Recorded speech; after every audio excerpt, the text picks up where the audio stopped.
Wayne, good man. All right.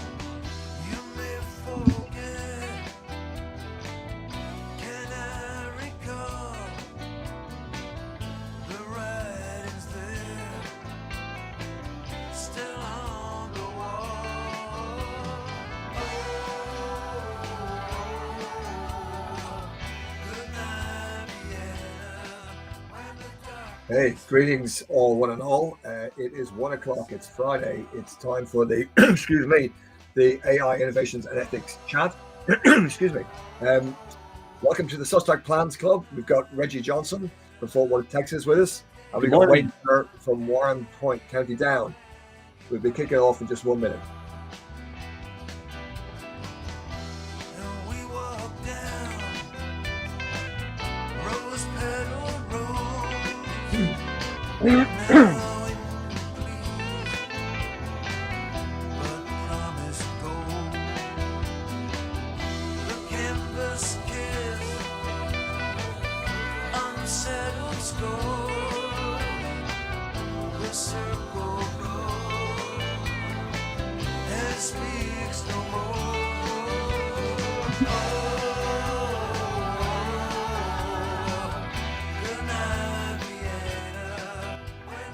Vienna by the Phoenix River Band, an undiscovered band, and they really are quite tasty. They're based over in Bath, the magical town of Bath in kind of west of England, the old Roman town with Roman baths. And by the way, Wayne, here's one for you.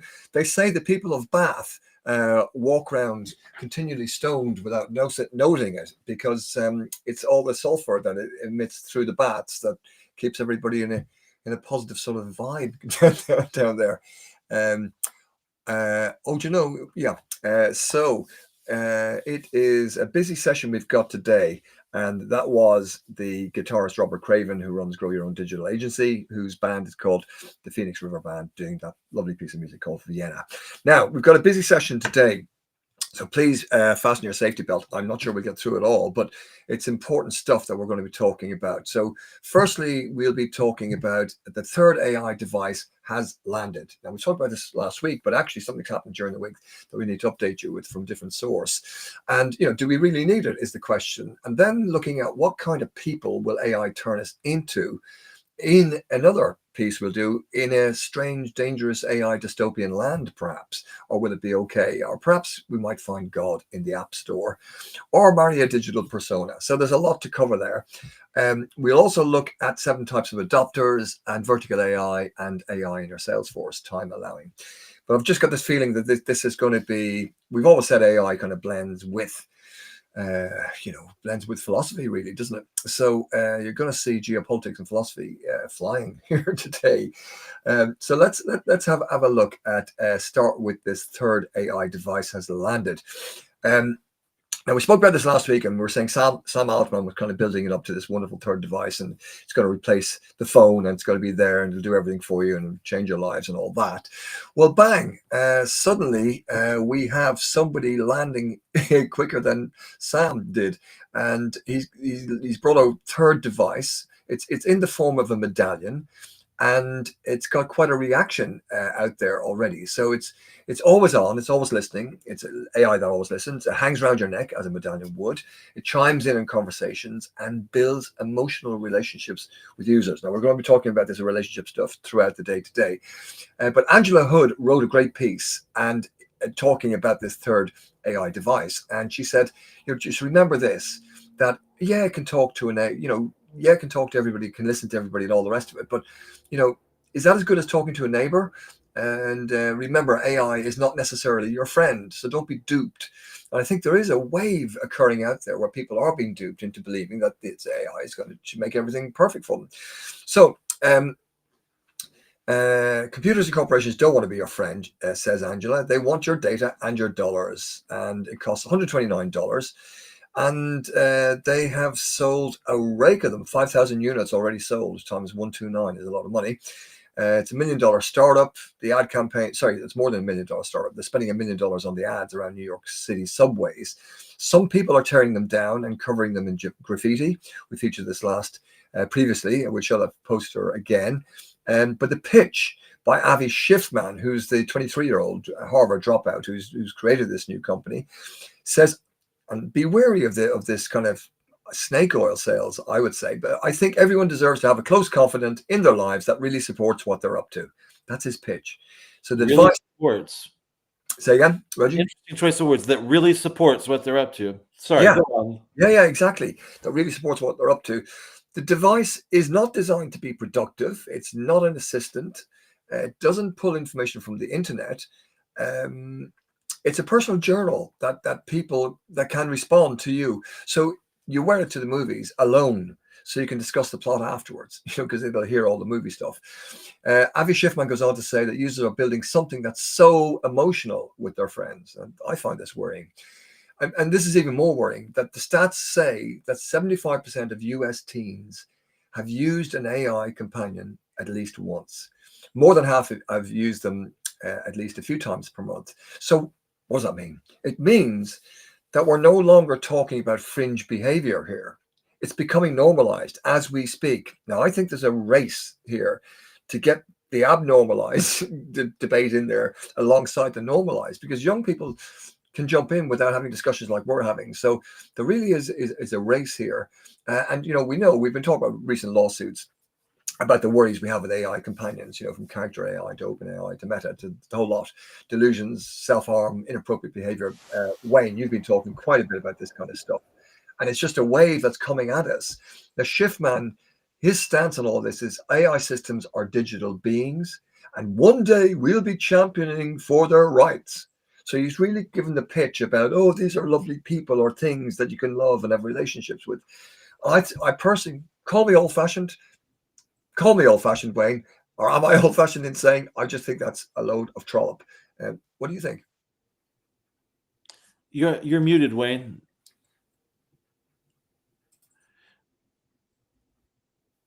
Well, he's getting his audio ready. Okay.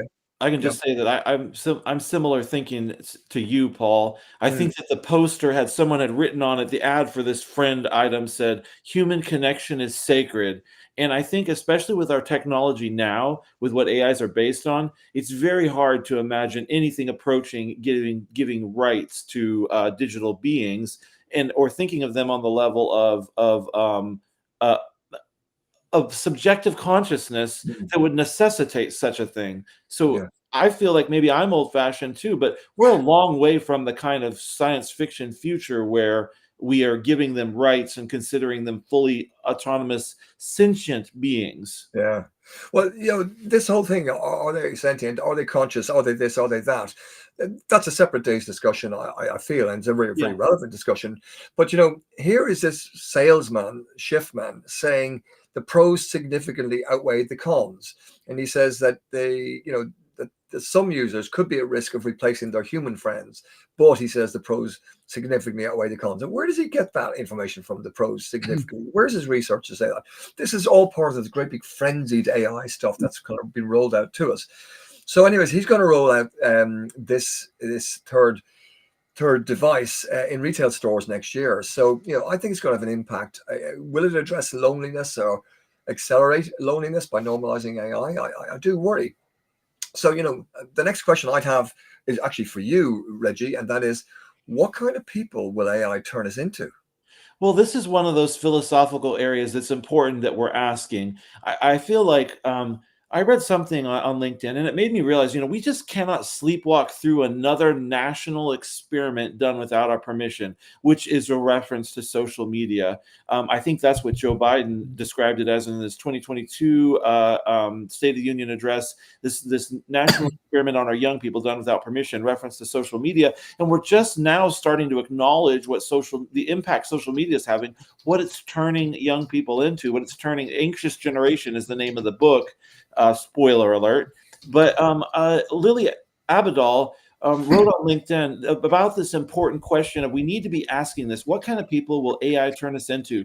And she talks about 3 different areas of it transforming us: intellectually, effectively, and socially. Specifically, intellectually is like, how does it shape the way we think, and how we reason? Does it genuinely deepen understanding, or does it just encourage cognitive outsourcing? and effective in terms of our desires? Like, does it make us uncomfortable with dealing with difficulty and slow, careful thinking? And then socially, is does it shape our ability to form relationships and live well in community with other humans? There's a lot of Yeah. concerns there. I've got a question for you, Reggie, but also for Wayne. Wayne, the one, two, three there, the kind of three primary dimensions, intellectual, affective, and social. Would you agree with what Reggie is saying there, or not? What's your view on what kind of Yeah. people will AI turn us into? Can you guys can hear me okay? Yeah. Yeah, yes, we can. Perfect. Yeah, no, I would actually agree with what Reggie's saying. And I just wanted to circle back around to your point earlier on, Paul, just to give you a little bit of information around a recent NSPCC survey from here in the UK from January 2025 of this year. And this is very interesting from a young person's perspective. 79% of online 13 to 17-year-olds in the UK have used generative AI technology, compared to only 31% of adult users. And that's from the NSPCC, January 2025. Oh, wow. Well, there's a wake-up call for you. Wow. Yeah. So there's twice as many young people using this stuff than us supposedly clever business people. Wow, that's a shocker. That is a shocker. So, Reggie, so what we've got is, what kind of people? Well, the issues, intellectual, affective, social. I mean, one of the things about the social thing, and I am really worried about this, and we've talked about critical, thinking, is does it teach us to ask questions? I'm really worried about that. I think AI could do a lot of good if it was clever and ask people to ask interesting questions and applaud interest and nurture interesting questions.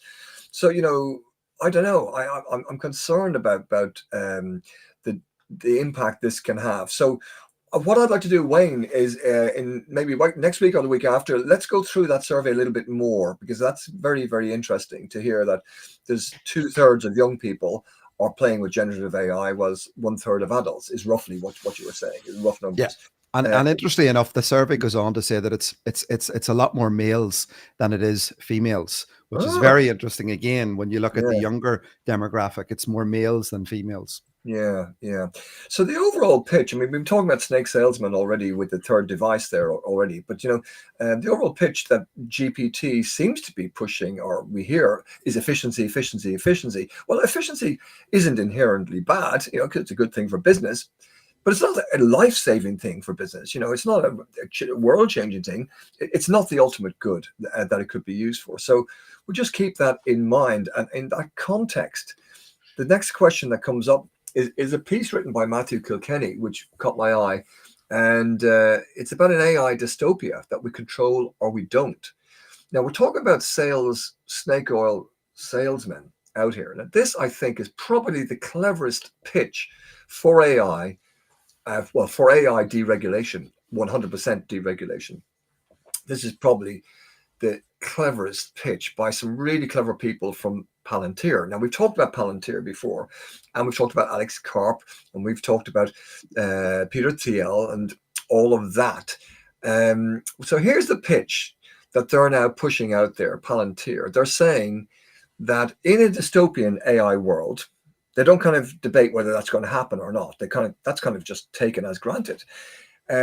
Here's their pitch. They say that a USA surveillance state, or any surveillance state, well, particularly a USA surveillance state through really clever AI watching all their movements, will be far better than a Chinese surveillance state. Therefore, accept surveillance, Mr. American citizen and European citizen and all the rest of us. So this is the pitch that's put by Alex Karp, the Palantir CEO. Now, we've talked about him several times over the years. One time I did mention him as being introduced as the head of a cult called Palantir. And that was in America, and he didn't seem to be worried about that. And he's the guy that actually said, that adversaries of America should fear for their lives. This is a CEO of a tech company saying this kind of political stuff. Anyways, here's his latest, Alex Karp. And he says, he calls his pitch is really a less dangerous dystopia. So, a US surveillance state is preferable to a Chinese surveillance state, or China winning the AI race. So this isn't a hyperbole. These guys are actually saying this. This is Silicon Valley saying a belief that the West must sacrifice part of its own value system to survive. Now, I don't buy a bit of this myself personally, but Karp goes on to lay out this dilemma clearly in this excellent article by Matthew Kilkenny, and he quotes Karp as saying, you can't have global AI leadership without aggressive data use. So the civilizational stakes, he says, if China leads in AI, it's not a tech issue, it's a civilization issue. If Western norms, rights, and freedoms would disappear with this. So the danger, he's saying, is hesitation. So they're selling this race to AI all the time. If the US slows down due to privacy concerns, or if it slows down, in my opinion, due to any regulatory concerns, China will accelerate without hesitation, creating a world far less free, is the pitch. So they're saying, let us have total freedom to do everything we want, or if you don't, China's going to control you. So it's pointing the finger, big bad China coming to get us all. I have noticed activity in the press recently about Chinese stuff, but that's a separate discussion. But Peter Thiel, who is the co-founder of Palantir, and we talked about Peter Thiel before, he goes a step further and calls those people who are kind of behind regulating AI are the Antichrist. The Antichrist in the room. Can you believe that these people are kind of trying to manipulate this discussion and calling us, because we are pro-regulators for AI and think there's a real need for it. So we are the Antichrist, and other people will look at us because we support regulation. So for Thiel, the danger is not only in China, it's a global slowdown, global alignment, or any attempt to impose universal ethics. Stop universal ethics. Ethics are the Antichrist. That's it. Ethics, the body of ethics is the Antichrist. I mean, how warped could you get? Global guardrails equals global government equals one world state equals the Antichrist. You know, it's ridiculous stuff. And anyone calling for AI safeguards, global coordination, or ethical pauses is seen as unintentionally empowering the very system that will destroy their own freedom. I believe a lot of people, I mean, they've got the audacity to say this on the world stage, and people will buy into it. You know, remember, Thiel and his mates are busy building security-based communities that will be safe from this dystopia. Now, we're going to go into this, and I'm asking people to send me information about who's building what in underground New Zealand or the Amazon, or wherever they are in California, wherever they are building these secure areas to live in. Tell us a bit more, because I want to do a piece on this, because they expect this dystopia to occur courtesy of their wild race to AI. So, you know, basically Karp is asking the West to accept enhanced monitoring to survive. So Matthew Kilkenny ends with a great piece, a call to action that says, defend humanity and sovereignty. You know, let's not bow to this. So I'm just conscious of time running away from us. I could talk about this all day. We'll come back to this because there's a lot more to be said. I mean, Palantir are up to the neck of the Israeli occupation forces as well. And, you know, the war on hospitals, and in fact, they're in the NHS over here as well. And the British Medical Journal has asked for them to be withdrawn from it. We've spoken about this before, but we can't devote any more time to this because we've got a lot to cover here. So let's kind of think this through and say, look, things ain't looking good if we allow the oligarchs to have a completely deregulated world to do exactly what they want. It's a real worry. So let's look on the bright side. Reggie, could you find God in the App Store? You know, if they're talking about the Antichrist, could you at least find God in the App Store? Well, there's a saying that says God works in mysterious ways. So the question is, can God work through AI? Some tens of millions of people are finding God through AI chatbots. They're confessing their secrets, their petty vanities, their deepest worries, their gluttonous urges, and their darkest impulses to AI chatbots. Spiritual chatbots that are trained specifically for spiritual purposes. This was from the New York Times, Lauren Jackson. And some churches are using AI-powered chatbots to allow people to interact with AI Jesus. And there are a number of different manifestations of this. Some of them may be more for fun. Some of them may be more intentional. Some of them claim to be an on-call priest or imam or rabbi. Others offering comfort, and some even purporting to channel God, actually claiming they channel God. So, you know, the thing you learn with religious experience is that you learn to chain together events in a causal explanation that fits your chosen faith tradition. And I can see how something like an AI chatbot would fit right into that. depending on what, people are looking for a sign from their particular God. If they have lost their car keys and they pray to God, or whatever their particular God is or method of asking for help is, and they find them, that's a sign that God is there for them. And the same way, asking a chatbot could be a sign from God to people that are particularly, it's become part of their narrative. There are concerns about data privacy as people confess very deep, dark secrets, or the impact on people's religious life, their social life, and there's a lot of concerns here, especially when you look at the motivations of the oligarchs that you just talked about. What if people really do start to associate with platforms that say that God is speaking through it, or start to say God can use AI to talk to me, and yet the AI has got a motivated actor behind it? And of course, it's all habit forming, isn't it? So it normalizes, and the more you normalize, the more habit you have, the more, the deeper you get into believing that this God is actually on your app. I mean, let me say something in defense of it, and then I'll throw it over to you, Wayne, and back to you, Reggie. In defense of this, I personally believe that confession is a good thing, to pause, to stop, to think, and consider, how you're doing. And so I think anything that helps that is a good thing. But what worries me is thinking that your app is actually a god. That I think is strange, and I don't know how it will impact kids or not. Wayne, any thoughts there?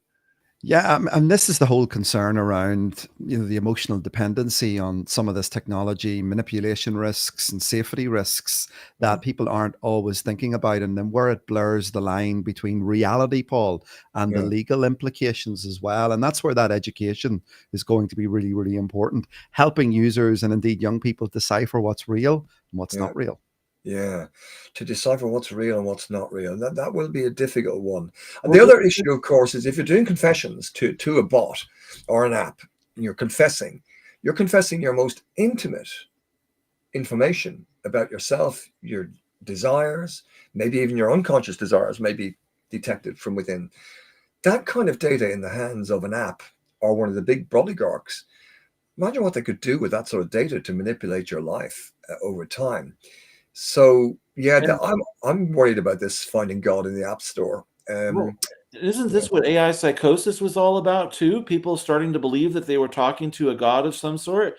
It's almost like this is skipping that step in between and going straight to offering the suggestion you could be talking to God. That concerns me, since we've had people hospitalized for AI psychosis. AI psychosis, yes, indeed.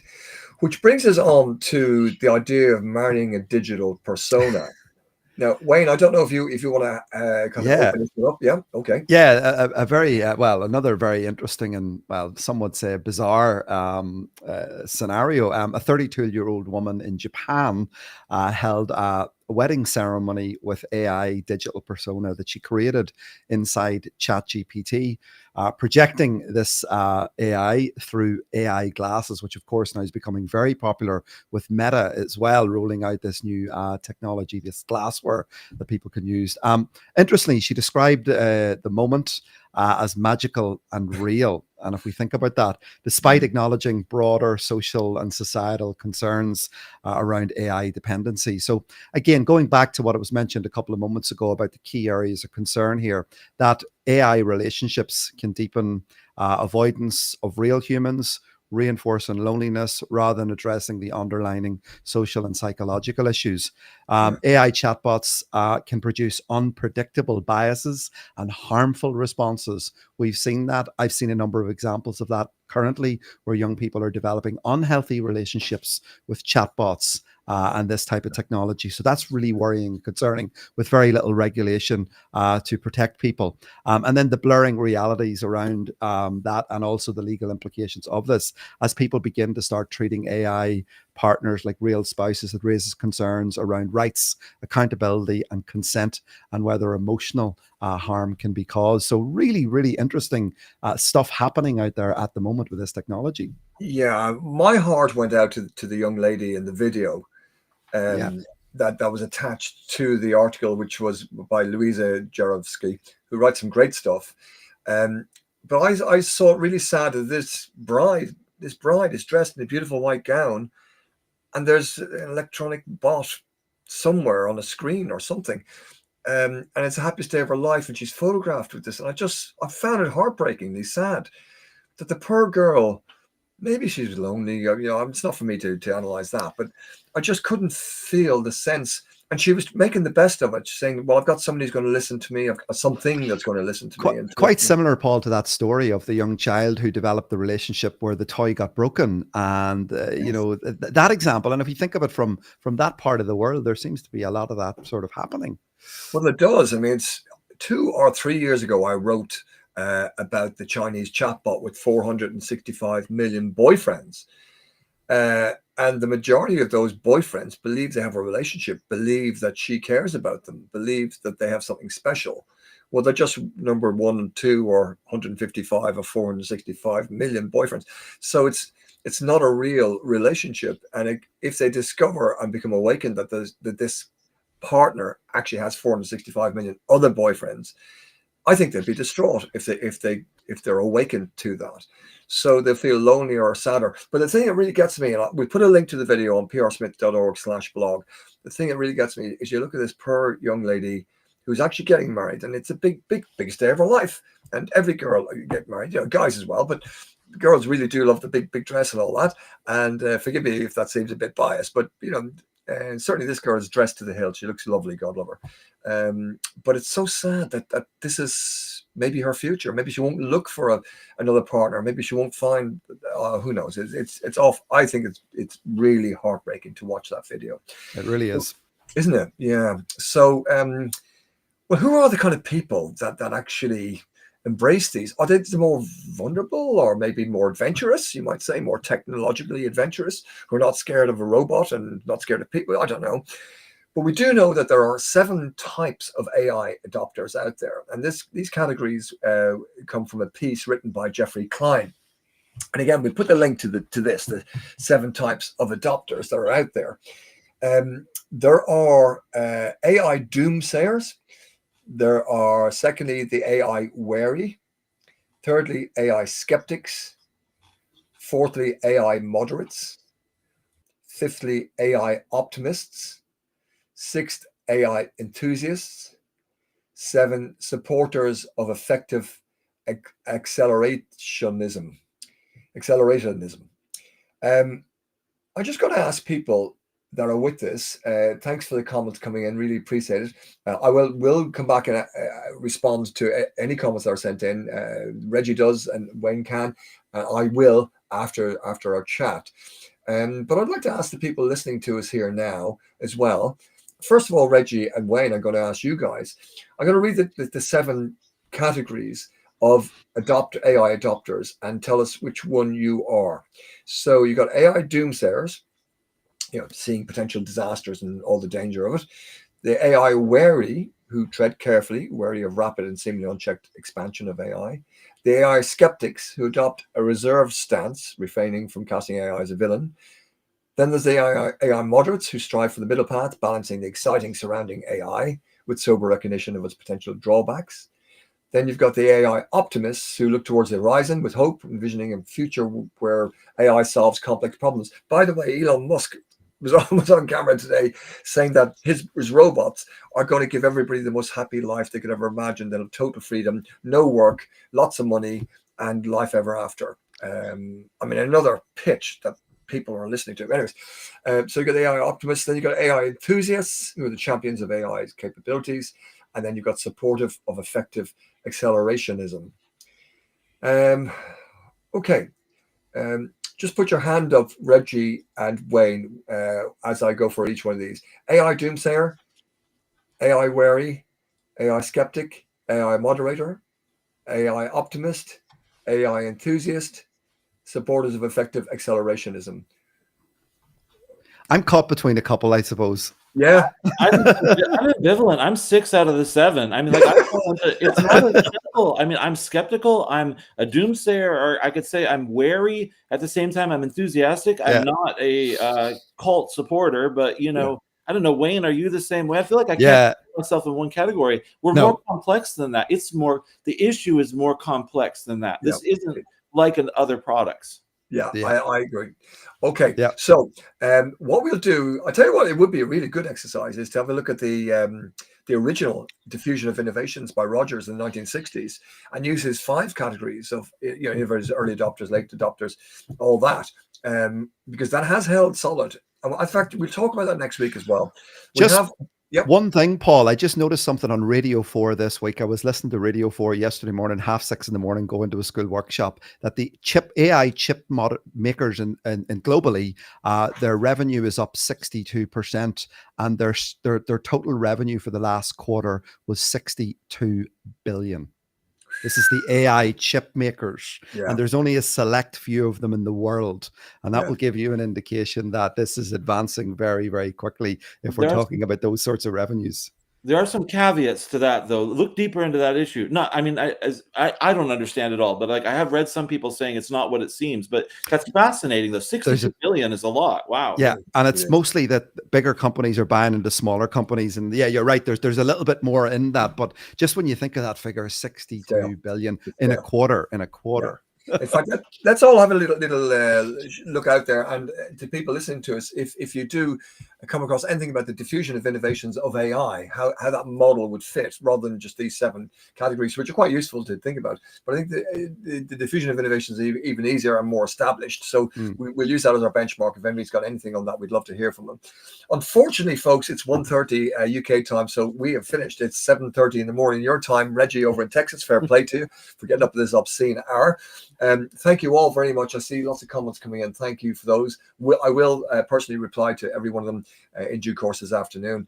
Right, so we are going to stop, and we will be back next week. We've unfinished discussions here. We've got topics that we need to carry through, such as vertical AI and AI in your sales force.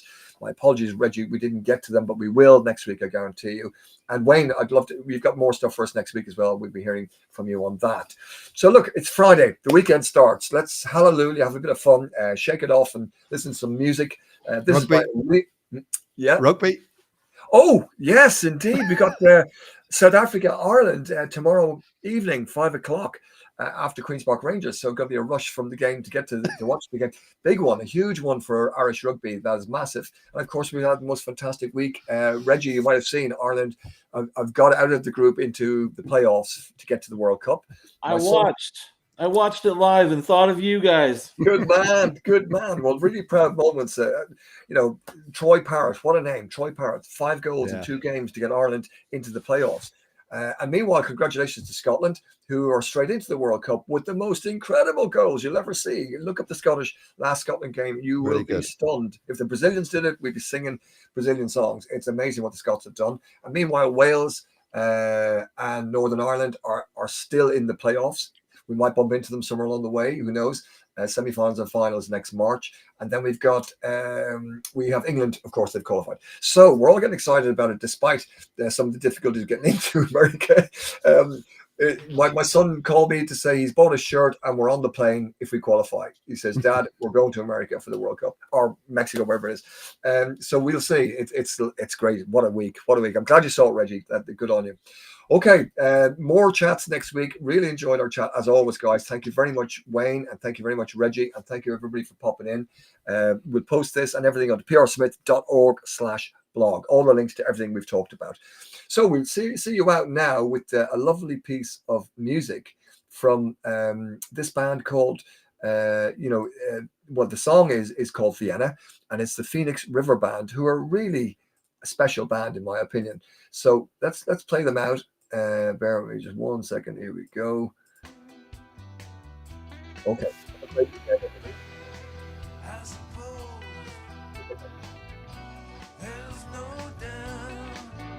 Vienna.